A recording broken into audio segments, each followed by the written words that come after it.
Good evening. Welcome to Real Talk Live with Barry, Arnett, and James. It's a pleasure to be back in the midst with y'all. We're gonna be today. We're gonna be talking about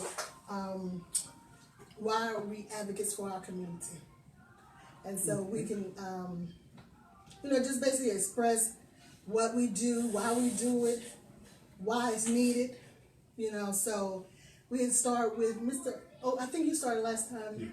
So, Mr. Owen, we'll start with you. Okay, I'll start. Hello, everybody. Thank you, and welcome to Real Talk with Arnett and Barry and myself, yours truly, James. And we're here tonight. This is our second time with the Real Talk. You remember last time we were with the candidates, and every one of them won. Yes. I'd like to think we had a little bit to do with that the Yes. last day. Come on. Because, it was the last day, and those few votes maybe added up to their victory. No, they had a landslide. Yes, Each one of them had a yeah, landslide yeah, victory. yeah. So, but we just were able to add some more information, at the last minute for those people that needed it, and hopefully it helped. But anyway, I'm here because some of the things I do in the community. One of the things I've always been involved in the community for over 35 or 40 years, and being involved with my civic league and being involved with different boards and commissions for the city of Portsmouth. And it's been kind of a calling. It was something my father did. My father was an attorney in the city of Portsmouth and a civil rights attorney, and he ran for city council at one point, but the timing wasn't right. But anyway, he kind of sort of paved the way. I heard all the things he talked about in the house. And when I was small, I went to meetings.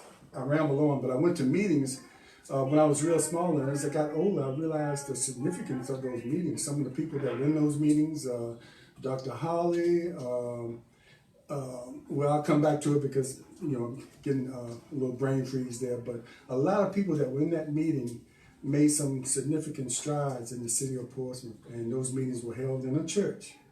And what was said in there didn't come outside of the church because it was mostly a strategy. So that sort of stayed with me as I got older. And I tried to stay in touch with our community and tried to bring information. And one of the things that really got me when I went through my health issue and had the heart transplant, which sort of gave me a second chance at life. And that really told me something. God must have something else for me to do here on this earth. And it sort of intensified what I was already doing and made me really want to sort of change my focus into sharing information with the communities in the Hampton Roads area. And that's pretty much what I like to do now, share information that I feel that might help others.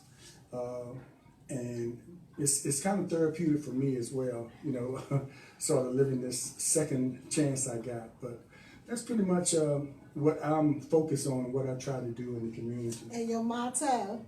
And my motto is be aware, be informed, and most of all, be involved. Yes. Thank you for knowing that. Oh, yeah. That's you. If I hear it, I know that's Mr. Overton over there. Yes, we know it's you. Okay, and I guess I'll go ahead and you be last. Well, if you know my background, prior service, I was in the Army for about close to 9 years. Thank you for your service. Thank you, Mr. Overton. Thank you. And I went from there became a deputy sheriff in the state of Georgia first. Mm-hmm. So I stayed there about 6 years with the police academy, the whole 9 yards up there, or down there. Mm-hmm. And then I moved back home. About a year later, I went for the Chesapeake Sheriff's Office. Retired from there. So the whole time I was doing law enforcement, I couldn't get involved in the community. I couldn't get involved in being an advocate for the people. I had to basically, whoever my sheriff was going for, I basically had to either be quiet or be on board with that. Right. That's just how it works. You want your job, that's what you do. That's right. So I could not speak outward about how I felt, politically or anything, or trying to, basically you didn't even worry about it. You understand what I'm saying? Right. You just went and voted. Right. And so after I retired, I was like, okay, that's enough. I don't have to be silent. Because even in the military, you cannot be outspoken about, the president and all that stuff. You have to go with the flow, basically. You do Even not though you come. have opinions, strong Right. opinions on some areas. Yeah, you don't come against the commander in chief, Right. and you be in his military. So, Right. you And I know, agree with that. yeah, you gotta be I respectful. agree with that. You Okay. take an oath. Right, yeah. So, and I did that all those years. So I was like, nobody's gonna shut me up. Right. I'm gonna do what I know is right. I'm gonna learn what I can learn, and also teach what I can teach. Right. So I started when I was in Chesapeake. I started 2 businesses. One was clothing, and one was a consulting business. And I was like, Lord, what you want me to do with this? And this was after I was licensed to preach. I was like, what you want me to do? And it took me years to find out what to do, And it came to me one day, this girl came in with a knot on her head, and she was beautiful. And he was like, tell my people I love them. That was basically what it was. And which meant, because he loves you, you need to love yourself enough to be treated better. Right. You know what I'm saying? So I started that empowerment thing going, and along with the empowerment, it is letting people know that you don't have to sit still and accept everything that's been done to you. Right. You can get out there, you have a voice, use your voice, listen and learn, because I had to learn politics, and I don't know everything, but I sit around and I listen, I ask questions, and I try to relay. That's why I get, you vote for who votes for you. Right. Right. That's one thing we must learn. Don't be manipulated. Vote for who votes for you. So basically, that's what I do. Like Mr. Overton, who encouraged me to do radio, y'all. All right. Yeah, thanks for coming on my show. Yes, You caught the bug when you I came on this did. thing. He encouraged me to do my own show, so I do a show on Saturdays, WPCE at 11 o'clock, and basically just still encouraging. So that's what I do. All right. Well, listen, I'm just grateful to be here with these 2 wonderful individuals. We share a lot in common. We love our city, and we love advocating for people. I'm Barry Randall. You all know me as the People's Pastor. I'm probably involved in a little bit of everything. Yeah. My Lord. But you know what, though? I used to always say, God, why won't you allow me to just go somewhere in a corner and be quiet? But I recognize that my youthfulness is necessary and is also needed. So there will come a time where I won't have to be so vocal about various things in the community. So right now I am needed. I serve as a president of a civic league. I've always been a part of a civic league. Actually, I'm a member of about several civic leagues as we speak. Just very active in the community, a local pastor, a minister. I also serve what many of y'all may not know as a bishop in the Mount Sinai Church of Christ Deliverance Incorporated, headquarters on the eastern shores of Virginia, and just doing so many various things for the community. I always felt as though I'm called to speak for the voiceless, for the underdog, and everywhere I go, I try my best to just speak and say hello and not say much, because once I find an issue going on or someone being not treated fairly, I always get an instinct and an inkling and jump on board and do something about it. So that's what I do. Love told us, and we'll be coming your ways every month until the demand requires us to even come more to you guys. But for now, we'll be coming monthly, and I was so excited when she said she wanted to just come and talk about what we do in the community, because a lot of times people say, well, what do you do? And a lot of times people don't realize that there's things that you may see us do on flyers, on Facebook Live, but we couldn't even begin to tell you what we do behind the scenes when we're not seen and when people don't have a camera out. There's so much that we do, and even this young lady right here, she wears so many various hats on various boards and organizations that I'm a part of with her, and we rely upon her to do so much. So not only is she a mother, For free. grandmother, I think that was towards you, Pastor Blood. I'm just letting you know. Pastor Turner, Bishop Williams, Senator Luke, all y'all. I think that was a little bit to y'all. But anyway, no, seriously. Exactly. But no, seriously, this is what we do. We love what we do. And the good thing is being able to now, after we, and hopefully one of these days I can convince them to do a show so we could rehash, not necessarily the pain in the past from one side, because it wouldn't be fair to be one-sided and everybody not being at the table, but just for us to be able to talk about how we was able to be at odds. We was not always on one accord. You're looking at three individuals that at one point was at odds with each other, but we understand the bigger picture. We understand that you guys matter more than what we want to do, because our lives are, and not trying to sound like little Jesuses, but our lives, Jesus, you know,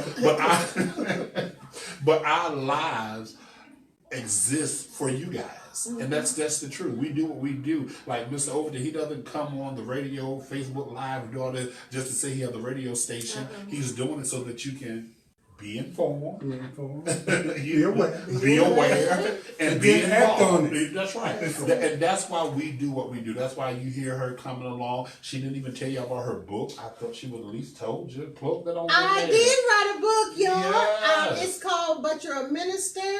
And you can get it at www.devornlovingme.org. That's www.devornloveinme.org. This book tells you about where I came from. It tells you how I used to be out there being manipulative, using people, you know, just game for no reason at all, because I had my own. I was an independent woman, but it was a game to me what I used to do. So I wrote the book to show that God can use anybody. He can bring you out of the things that you think is just, you know, for you, you know, the street life. You know, some of the most genius people I feel that can really run corporations are those out there trying to sell drugs. I think you guys would make wonderful businessmen if you would go legit and put all that energy into something legal. But, you know, you got to want it. Right. And I want to show people through my journey what God can do. Right. What God can do. And I'm going to be buying her book. I haven't bought it yet. I will buy it. I just bought Lucretia Mason Underdue's book, so she will be the next book that I purchase, because it's always about supporting. Too often times we want to wait for people to make it to get a part, to say, oh, I knew her, or I know her. But we need to support people in their small stage. We don't wait for a big company or for Wavy or Fox 43 to offer James a television segment for us to say, oh, I knew And do you James. know what we like to say? She don't do nothing for Portsmouth. Exactly. And you know what? You're absolutely That's what right. we like to say. And that's because we don't get the support. You have to understand, people. Listen, everybody that you see behind the camera, they are people just like you. We breathe. We bleed just like you. We have feelings just like you. And when we're constantly saying, hey, support us now. Buy my book now. Tune in on Saturday morning now. Tune in now. We don't need you tuning in when I'm on Fox 43. And I speak that into existence for a reason, because we do have local stations here that can offer segments. We do have someone that can read your book. All it takes is one. The God that we serve is so powerful. All it takes is favor. All it'll take is for Oprah or someone to read her book one time and say, I like this, buy me 25,000 copies so I can pass them out. The same way I did when Jay-Z album came out, the 444 album. I love the album so much that I paid someone to download 100 CDs and I gave them away. I didn't charge them because that would have been against the law, because those are copyright. So I gave them away. But it was because I saw the wealth of information. But it took money to buy the CDs to make. My point is, all it takes is someone who $100,000 means nothing to them to say, this book blessed my life, so I wanted to bless everybody else. I'm going to get this out for a Christmas gift. Put in an order for $100,000. See, the Word of God tells us we have not because we ask not. That's right. And the Word also says He can do exceedingly abundantly above all we can ask or think, according to the powers that work within us. God wants to do something greater than what we can imagine. Right. And I know y'all say He preaching now, but He be cussing later. But I'm human just like you. Yes, He is. Chime in, Mr. O. And you see what God did? He put me with two ministers, a minister, a pastor, a minister, and a pastor, bishop.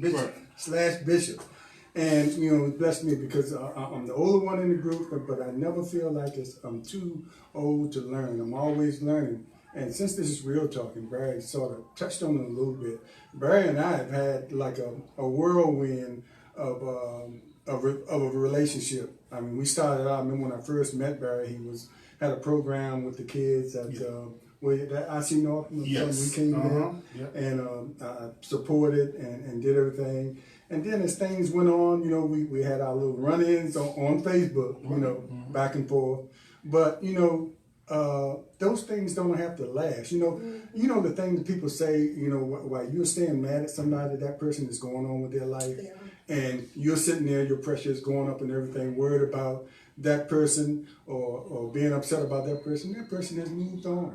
So we have to learn how to move on, and sometimes we have to move on together because people live, people grow as they get older.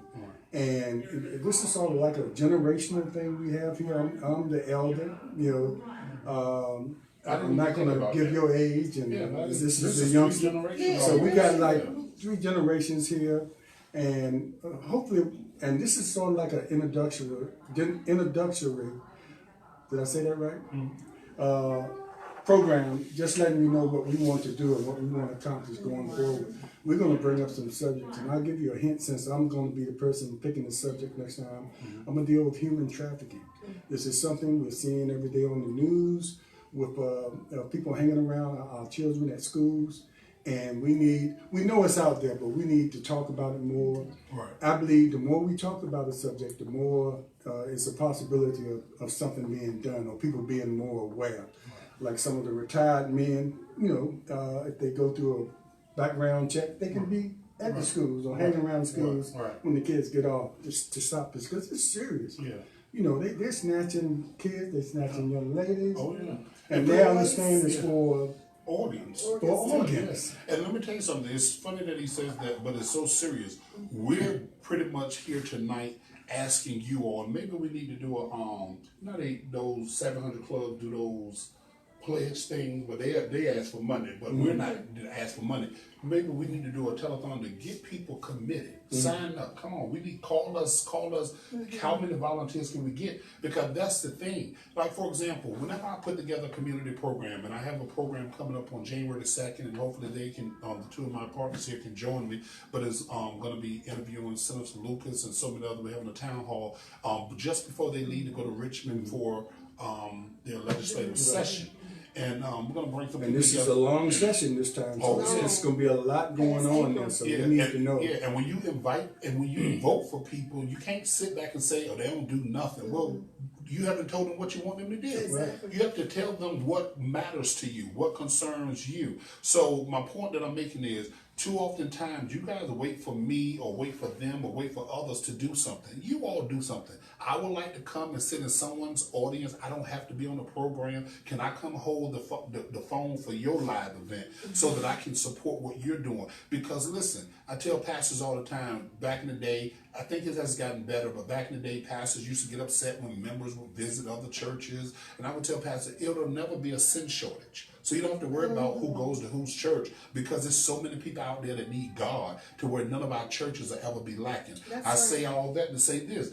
It's so many people out here. We need programs. If you see me feed the inmates today, it's 364 more days they have to eat. Feed them tomorrow. If you see one of them feed the homeless tomorrow, guess what? It's 364 more days to go before they're going to need to eat again. My point that I'm making is, if all hands get on deck, and if we take that energy, and if y'all take that energy to stop beefing with each other, stop fighting one another, stop hating on one another. We did it, so we're not. So can't nobody say, well, didn't Burr used to not talk to James, or didn't Arnett used to not talk to Burr, and what have you. And they said, we told y'all what went down. We told y'all that we had issues, but we put our issues aside for you, the greater good. For the greater good and for the community. That's right. I mean, I think we fell out over somebody else. Right. And I think 2 years maybe. Yeah.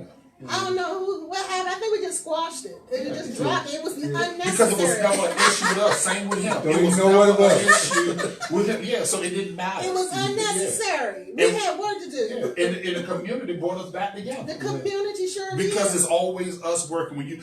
We don't hang out to just chill. And there's nothing wrong with chilling. We and say hanging we're gonna out. do it. We keep saying we do it. But we always find time to work together for For community. the community. And that's key. That's right. And one thing, let me say this. I do a lot of personal stuff when I work with women. My stuff don't get videoed. Right. But if I put out, I'm having a session, I'm having a conference, I'm having this. All of my conferences are not church. Right. They're not religious. Of course my foundation is with Christ, but all of my services, it's not like that. And I give women an outlet to be able to talk about their pain, the crying, and then I also go and I speak to your children. I speak to the youth, the young girls, and try to instill in them that they have to love themselves. See, my motto is God loves you, I love you. Make sure you love yourself and love on somebody else. And that is what I try to instill in our young girls. And I haven't seen the young boys in about 3 years, but I speak to everybody. I have events for men, like I just did a Father's Day gospel show this year. So I try to reach out to everybody, but by me being a woman, of course, I can relate to them a little bit better.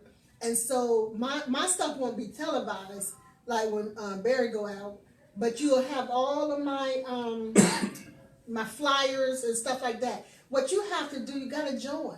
You gotta bite. You gotta say, listen, look, I don't have the money, but can I go? Because I have sponsors, y'all. Right. They sponsor. They want our better for our women here in Portsmouth. And there's other people that love the community. But let me say this. I heard Love just mention about doing things for men, doing things for the young boys, doing things for women. You know why that's important? And I don't know, they may know this. Some of you all may or may not know this. But it takes a man to teach a boy how to be a man. Okay? Let me say it again. It takes a man to show a boy how to be a man. But it takes a woman to show a boy and a man how to treat a woman. A man can't teach a man how to treat a woman. Indeed. It takes a woman to teach a boy or a man how to treat a man, because a woman knows how she wants to be. And I agree. Treated. I'm a single parent. I never said I'm my boy's father, because I'm not. Right. And I can't be, so I get that out in there. I can't stand for a woman to say that you're not their father. Right. You're the mother, and you're doing the best that you can. As a mother. As a mother. Right. And see how they put me with these two learned people? I mean, it's amazing. I'm just sitting here listening to them and learning.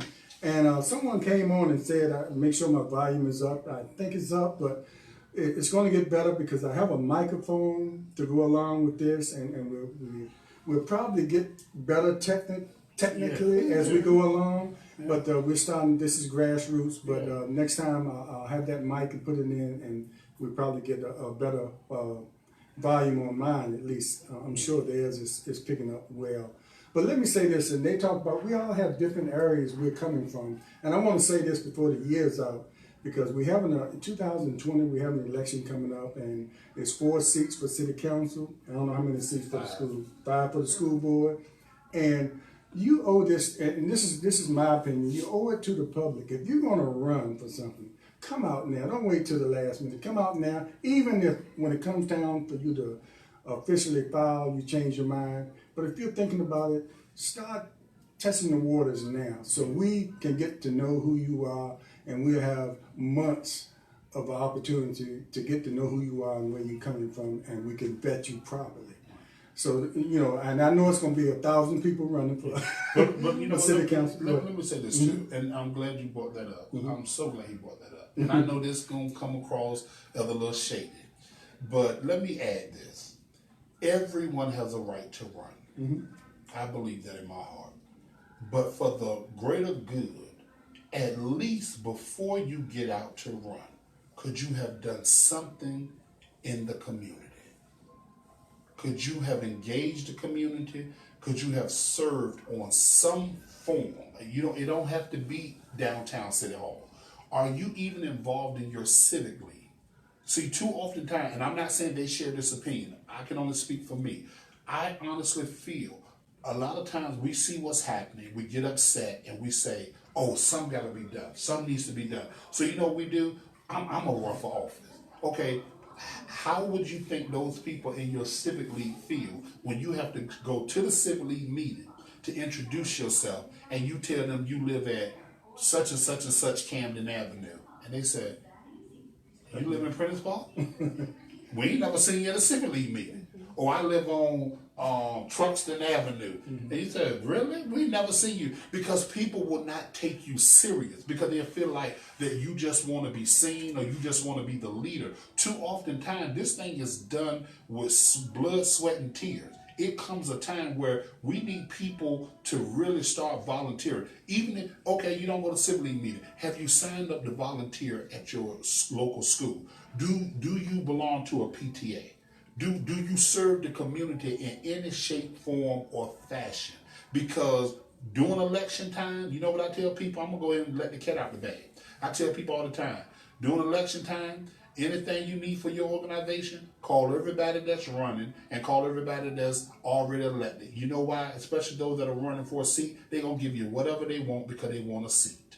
So people that normally wouldn't buy a ticket to the Martin Luther King Jr. breakfast, when they running for office, they're going to buy as many tickets as you need. They're going to buy a table. But let's talk about that. And I have tickets. Well, and that's the reason I brought up the thing about coming out early, because you might feel in your heart, I need to do something. But if you come out early and you go around and test the waters and go out and just talk to people, and it's important that you have done something, but you might find out after you talk to people, maybe it's not my time. Maybe I need to do a little bit more grassroots work. And do to something. To do something. So when I jump out there, I'm going to run for something. At least I'm going to know what the job entails. You know what I mean? We had some people the last election that were running and didn't even know the correct qualifications for the job and what the job entails. So. And that was embarrassing. What do you think about that? And I mean, we're not calling no name. We're not trying to dog nobody. Well, but we're just talking about, because we want to warn others, because you're too intelligent. You're too beautiful. You're too bright. You're too smart. You're too educated to just let someone throw you out there. That's just like me saying, I'm going to run for a clerk of courts. I don't even know what the job entails. I don't know, when you think of clerk of court, in my mind, clerk, the words that stand out as clerk, that she's the secretary to the judge. But that's not the case. And some of these jobs, there's no official prerequisites for the position, like city council or something like that. But, like I said, you have to be fair to the people. And when the people start vetting, you have to give them some people that they really can seriously vet and maybe choose as their candidate, and someone that serves their interests or the interests of the community. Just to run for the sake of running because their seats open. Right. Because the seat's opening, and then you have all these people running, and some of the best people that might be in that race might lose out because there's too many people in there. Yeah, and it could be because of you. And I do lift sometimes in my part-time. When I don't have nothing to do, it's good money, it's fun. I love people. I get to meet a lot of people. And there are times where I'm tired. And I done made $80 or $100 or $150. I'm like, I'm going to make $175 and I'm going to stop. But, I had to think about it. The Holy Spirit spoke to me one night. I was at about $226, and I was trying to get to $250. But I was tired, rolling down the window, just sleeping. And the Holy Spirit spoke to me and said, how irresponsible are you when you have people that are trusting you? They're trying to be responsible by going out having drinks with their friend and not driving, only to call you, and you're just as impaired as them because you've been driving all day or haven't had enough sleep. At some point, you have to take responsibility and say, you know what, I'm in the wrong. This is not right. This is not helping the people, so let me step back. It's the same thing with that. If you're going to run for office, I would suggest that if you know you're going to run for office, get involved now. Start helping, because you will find out that you may enjoy being behind the scenes. The people that win these seats, they didn't win it by themselves. They have a whole team of people. And guess what? You're looking at some of the team members right here. We have to make the phone calls. We have organization. The people that have to set up the banquets, call. You may be a great telephone person. You may find out that you're a great organizer. The point is, do what you do, because when you do it, you're passionate about it, you like it, you love it, and you start to do it, and you are good at what you do. Don't worry about that. Yeah, you don't want to look like you trying to use people. Right.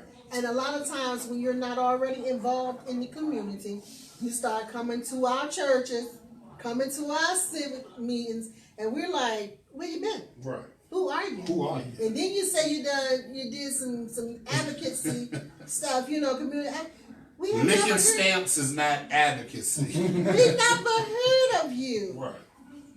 At least where the people at that can say you've done this, that, and the other. Yeah. We know when we're being used. Right. Do not let people hoodwink you. You know what I'm saying? Don't do that. And that's what they love to do and make all these promises. Find out how they gonna keep them. How you gonna go about doing it?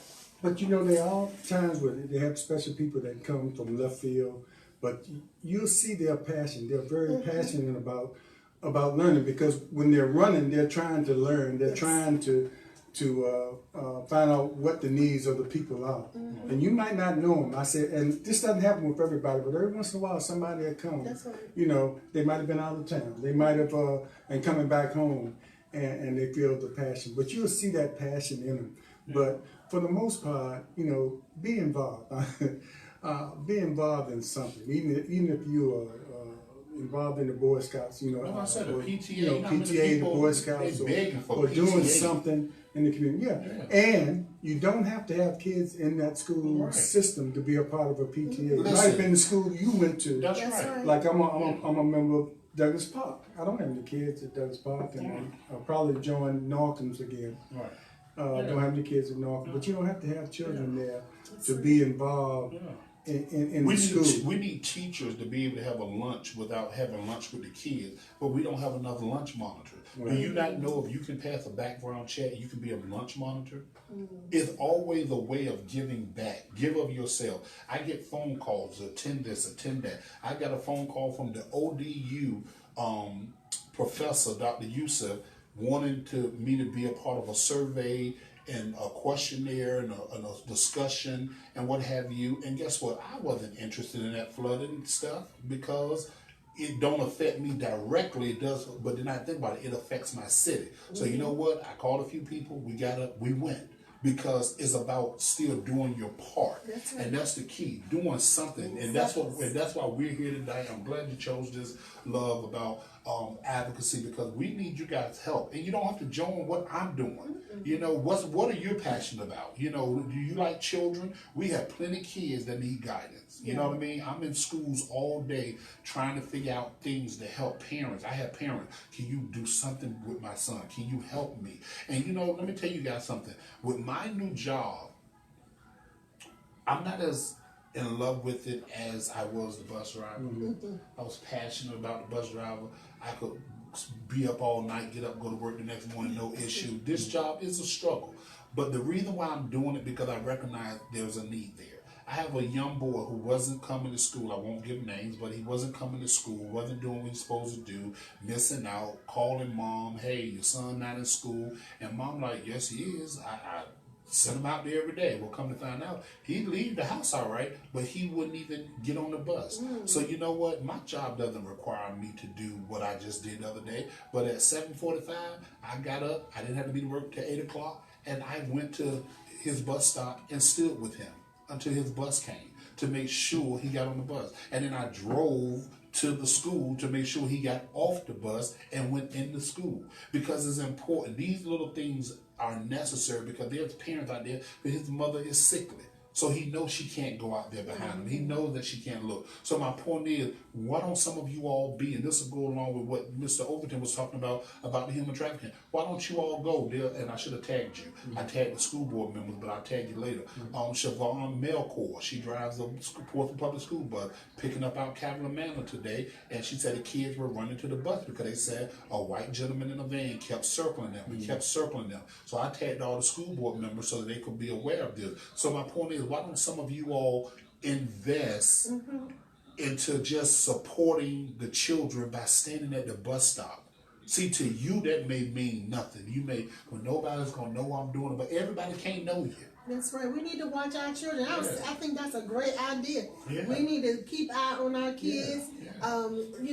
Kids need to know that we care about them, and it's not just their parents. Like you said, you don't know the situation. They may be ill. They may have to work. Single parent. We all can show love. Right. And we need to start loving each other and stop worrying about just ourselves. Yeah, and stop worried about being the person in the spotlight. You know, God choose whom He choose for certain positions and promotion, and that's what the word tells us, that promotion comes from above. So in due season, you're gonna reap if you faint not. Just do what God called you to do. And before I piggyback with you, Miss Oda, I want to tell the viewers this: the Bible story in the book of 1 Samuel. The Word of God says that He sends Samuel to find him a new king. Right. And he says, go down, and Samuel, and this is the crazy part about it, Samuel heard what God said. He had a relationship with God, but he was more afraid of people because he told God, and y'all not gonna like this, and we can talk about it next time, but a lot of my preacher friends get anxious when I say this. But Samuel made God lie. He said, preacher, hold up now. We said God cannot tell a lie. Well, if you read the text, God told Samuel, go down, make me a king. I got a king down there. He said, well, Saul finds out, he gonna kill me. God said, no, go and tell him you're gonna do what? You're doing a feast, or you're doing a sacrifice. You're not going looking for a king. In other words, don't tell the truth. Okay, so maybe y'all can receive it if I told y'all that. God just told me don't tell the truth. You probably should just read the scripture. but nevertheless, withstanding, once Samuel gets there, he goes to everybody that looked like they were supposed to be king. He even goes as far as saying, surely the Lord's anointing is upon him.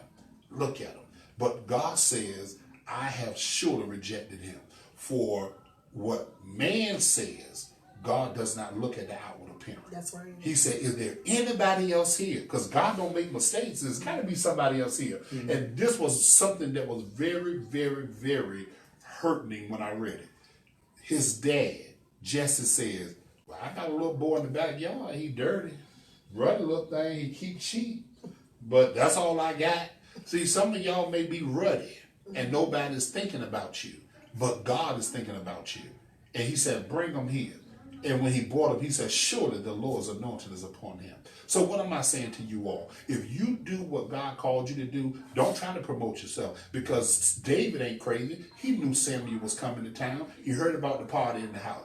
But he stayed where he was supposed to stay, which was keeping sheep. And in his due season, God elevated him. God will elevate you. Get out there on that corner. Stand at the bus stop. Be a watchman for your community. Join your local civic league. If you don't have no money, it's still important to come. Join your PTA. I promise you, it ain't but $6 for the whole year. If you can't come up with $6, I promise you they won't put you out. Do something in the community to show that you care. And I promise you, God will take care of you.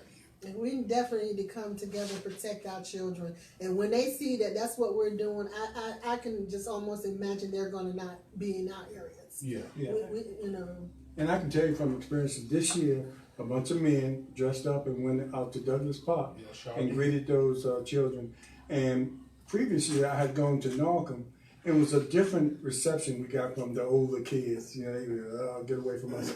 But the young kids at Douglas Park, they were high-fiving us, and that's what we need to plant the seed. Yes. You plant that seed, and it might grow. Sometimes it takes a while to grow. Yes. But that seed, once it's planted, at some point in their lives, they'll remember that seed will grow into something that will be beneficial to them. Yes. Later in their life, or sometimes it catches them right away. It grows right away. So let's do that. And we don't want to go past an hour, but I just want to say this is our mission. This is what we want to do, and we want to come back with different subjects. And we talk about, if you want to get involved, a subject we talk about might be your past. Say, oh man, I know my uncle went through that, or I went through that. You know, I've had mental illness in my family, which used to be a sort of a stigma in our communities. Right. But now we're talking about it. Right. Because I've had several programs, and I've seen several programs about people opening up and talking about, you know, that person you might thought was crazy, he might have had a chemical imbalance. You know, but do we seek that kind of, we seek help for our physical health, but do we seek help for our mental health? Right. And sometimes that's all it takes in order for us to be good within our minds, and rather walk around here almost losing our minds when all it took was a little consultation with a professional or a minister. Wow. You know, so let's continue to watch us and support us and give us your ideas. We're going to come to you every month with something, and it's probably going to turn into we can come a little more regularly. Because we have, you can see all of us have a lot to say. Yes. You know, and each one of us have our own forms, Right. that we share information. But this is something that we decided to come together and sort of help each other and hopefully help the community. And that's one thing you have to be mindful of. We don't overstep. You know, I don't deal with what Mr. Overton deal with. He, you know, he does his community outreach, and Mr. Overton don't preach. You know, so we might sound like it sometimes, but don't say it too loud, because God normally pick those that don't want it. We respect each other's boundaries. I don't preach on camera, really. I don't. Right. I do a lot of life lessons, you know. But she can preach. They say I can preach. I know she can. I chose in live when they go when she up preaching. You know, but it's a blessing to be able to come to you in this. So we thank you so much for tuning in, and we know we're gonna have a lot of views back tomorrow. Oh yeah. Yeah, we're gonna keep running this. Yeah. And share. And don't let the conversation stop there. We will respond even after this is over with. We may go to sleep and wake up in the middle of the night and respond. But as shows idea, we're going to interview some people. You may have a story to tell, and whatever the case may be. And there's going to be some time where we're going to have some very tight, touchy subjects, but it's needed and it's necessary. You might have a bone to pick with us. Right, you know, exactly. All of us have thick skin. Exactly. But let me tell you guys, just before we go off, God is up to something. And I got to say this because somebody's going to say it to him. But Cletus Cassidy and I are speaking to each other. Oh. Yeah, baby shot. I'm serious. I mean, excuse me while I get my jaw off the table. I mean, it was refreshing. You know, I saw him at our place of work.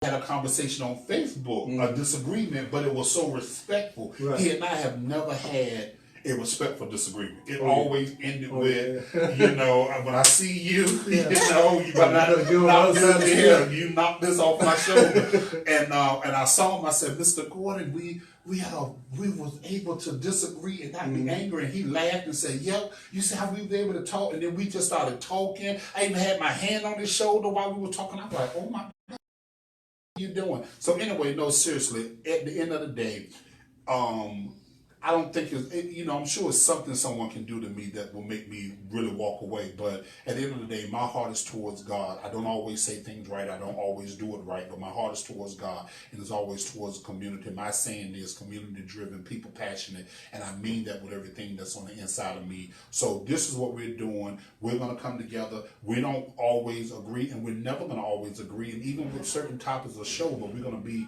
able to agree to be disagreeable without falling out. Just because you all seeing us talking and sharing, there's gonna be some shows where I'll be looking at her like, no, and she's gonna be looking at me, and he's gonna be looking at me, and I'll be looking at him. But at the end of the day, I think that's good to have different views. Yes, it brings us balance. My view might represent some people out there. Hers might represent some people out there, and it's good for us. And that's conversation, life. you know, and that's the thing. Having a conversation, that's life, because we all have followers. So anyway, we're gonna wave at y'all to tell you how much we appreciate you, and we know if you really love us. Because I didn't speak to the other. Oh, you see, Alisa Winston, what's up? That's my girl. But no, truly, a lot of you guys, we're gonna see how much you guys love us. Share these videos. We make them public tomorrow. Pastors, if you're watching, it's still never gonna be too late. Shannon is having 8:30 at First Baptist South Portsmouth. Okay, and then at 12 noon, the inmates are graduating, the re-entry inmates, or as Leah Drake Stiff called them, our returning citizens. They're going to be graduating. I have that. Then I have a 4 o'clock program. There's a lot going on. 11 o'clock at the American Legion Post 90, we're going to be welcoming the Yanks. And the Yanks are the old soldiers that live in Hampton at the VA. And a lot of them don't have family, or the family don't deal with them. We're going to give them a performance from a band. And, you know, we're going to feed them. Oh, wow. We're going to do that. We got to take care of our veterans, you know. I want to become American Legion. Hook me up. You can come visit with me. You wanna go with me tonight? Y'all, look, she just saying that because I gave her 2 weeks to have me. I told her, y'all know I'm coming down. And I told her, you got 2 weeks to be with me. And if you ain't with me in 2 weeks, you can't have me. Because I'm going to tell people back then, you didn't want me. But now I'm hot and slim, y'all alone. Anything you want to plug before we go about community events? Or what they need to tune in? No, well, of course, tune in every Monday morning at 6:30 a.m. on WGPL, 1350 a.m. for the Seven Cities Forums of Hampton Roads. I am the Portsmouth host, and join me every Monday as I try to bring interesting conversations or interesting subjects to the public. So for half an hour, thank you. And he goes live too now. I go live too, yeah, because I don't know who. Well, Right. I go live. I catch it. Yeah. I catch it. I go live. Not everybody. Yeah. Well, we're gone, and until next month, I'm telling you guys, stay tuned for us. We're gonna do some great things. Get your Human MLK breakfast trafficking. tickets for Yeah. January 20. Yeah, CCIA. CCIA breakfast tickets. I mean, we're honoring some good people this year. Pastor Lindale Joseph, Wallace. Pastor Joseph Fleming. The whole Some- class of 73. The whole class of 1973. The class that I taught. Dr. came out in Darlene 72. Sparks. Yeah, there's so many. Miss Leah Yeah, Stitt. yes. Come on, y'all. Come on Yeah, and support. it's I gonna be some have the people. tickets. And I'm at her table. He's So at I my still gotta give you my table. money, but I'm gonna be at her. She know I'm good for. I'm gonna be at her table. Yes. Yeah, okay. Yeah, On the for the 20th, uh-huh. January 20th. January At Be here before you know it. 8 o'clock, y'all. Y'all can get them tickets. They are $40, but it's gonna be worth It's it. for a great cause. It's for a great And cause. and they are very punctual. They start at 8. So And the breakfast is chipping in awesome. there at Yes. 8:20. Unfortunately, I'll just be sipping and nibbling, but we're gonna do the best we can At the Admin Center. at the Edmond Center. Come on, y'all. All right. It's gonna be exciting this time. Y'all know that class of what, 1973? Yeah. They awesome. I Yeah. mean, I just thank God that they were able to graduate. It's time for us to go. Yeah, y'all. it's like, look, we love you guys. And look, next year, we going to have a live show over dinner, so y'all be ready to get y'all tickets from us, the Real Talk Live Dinner Banquet online show, where Trying we'll to be make us coming look together, bad. and y'all down there eating while we having the show. So we're going to have a live audience. So we're going to do this thing, all Some right? big things. Yeah, big thing. I'm excited. 2020 is coming. We got to go. All right? Peace Bye-bye. out. Take Take care, care. everybody.